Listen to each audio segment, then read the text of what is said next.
Hiya, so today I thought I would show you how I make applique circles, and I'm going to do it from start to finish, and I'm going to use the foil method, and hopefully you'll pick up a few hints and tips. So to start off with, I make my own templates. So I've got a cutting board here. Now I picked up a little while ago this gadget here, which is awesome, and it's not very much money, but I've just found it so useful. It's like a compass, but instead of a pencil it has a blade at one end, and you can change the diameter of the circle, and if I unlock that you can make them really big, so you can cut huge circles if you want to. The circle template that I'm going to make today is just 2.5 inches.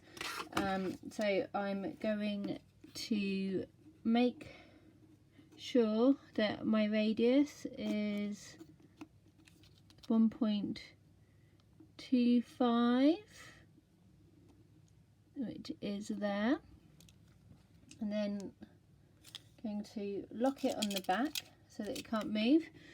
Double check again and it has moved, so right, and then lock it, double check it, that's correct. Got a piece of cardboard here. This is just from like an old cereal packet. Put the point in the centre,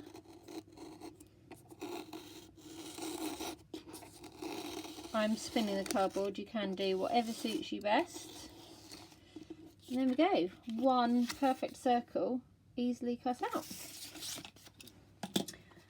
I'm going to double check it just to make sure, 2.5 inches, and then so that I don't forget, I'm just going to write on it so that I know what I'm doing.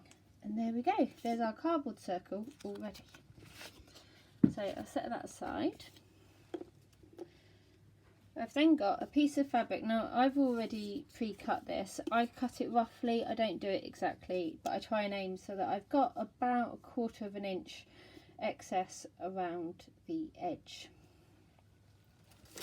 Then I'm going to get a piece of tin foil, and I'm going to get it into shape by using the tin foil. You can see here this is a piece of tin foil I've already used. I find that I can get quite a few out of it before it gets too holy. Now there are a couple of tricks that I have found to using the tin foil method. This is not my method, it's not a method that I've come up with. I think I first saw Sarah Filker do it. These are just my experiences of using it, and a couple of things that I found to try and get as smooth a circle as possible. So I'm going to place the fabric right side down on the tin foil, and then place the cardboard as much as I can in the centre. Now the first few times that I did this, I did end up with a few sharp edges around the corner, around the edges of my circle, and I found that the reason for that was because I was folding it in and then creating edges in the fabric that I was then pressing in with the iron. So in order to get as smooth a circle as I can, I found that the best way to do that is to gradually work the tin foil up, almost so that it's at a 90-degree angle to the fabric and the cardboard, and you can see that the fabric is starting to flute, because obviously the outer diameter of the circle is wider than this, so we've got more fabric to eat and we need to try and ease it in. So once I'm happy that I haven't got any creases folded in around my circle, which hopefully you can see there, it's all nicely fluted, I then go back round again and press it in.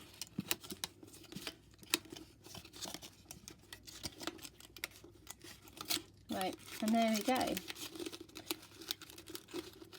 Right, there we go. So you've got a nicely folded circle, and you can see that there's no edge, there's no sharp points. If there are, you can always fold them in and smooth them in as you go. And I'll get a hot iron and I'll press carefully all the way around, just as I'm demoing with my finger. And sometimes I press the front as well, just for the fun of it. And then I'll leave it to cool. Right, so now I'm going to prepare my background fabric to fix my circle to. So the fabric, the square that I've got is 4.5 inches. My circle is 2.5 inches. So that leaves an inch round on each side. So that I can position the circle, I'm going to measure down and mark with a pin 1 inch on each side, just so that I can position my circle. There we go.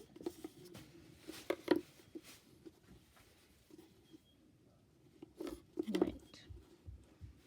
So the pins mark the outside point of each circle. So if I put that to one side just for now, here's my circle, which is all cooled down. I'm going to open it up, and you can see that we have our circle. So take the cardboard out. Now you can see that the edges are still a bit bouncy. That doesn't particularly bother me because I'm quite happy to fold it under as I go. I know that some people use starch to paint around the edge so that it's completely flat. So I guess it just depends on what works for you. I'm just showing you how I do it. So I'm going to place this down on the fabric. I'm just going to check that the outside points of the circle match the outside of the pins, which they do. And I'm just going to get another pin to hold it in place whilst I sew. So you can see at this point that the seam allowance comes out slightly, but that's okay. Double check that it hasn't moved, which it has, because you know that's how it goes.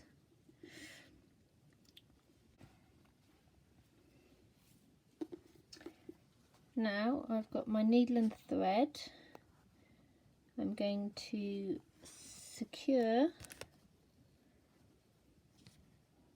see if I can hold this up for the camera. I personally don't knot, I just do a couple of over stitches in the same place just to secure the thread.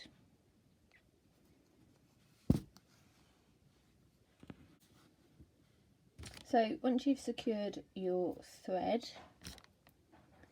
it's good to take the needle up, make sure that the seam allowance is folded under. Now I'm just going to come up just on the edge of the fabric.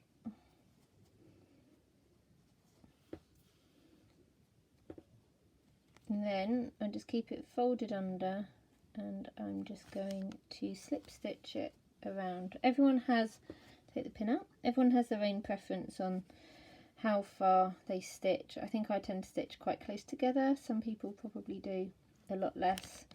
It's just whatever your style is really.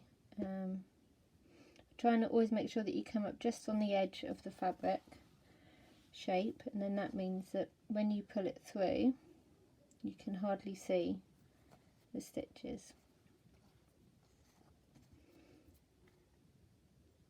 And work your way all the way around, just folding and stitching as you go. You can fold under a couple of inches as you go, making sure that you're not working any creases in.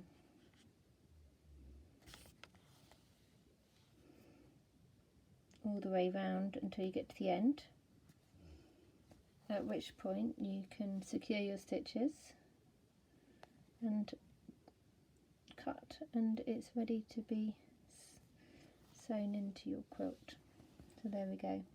Hopefully you can see that those stitches are barely showing, and then on the back you can see it just looks like a little running stitch. So there we go. I hope that's helped. Let me know if you have any questions.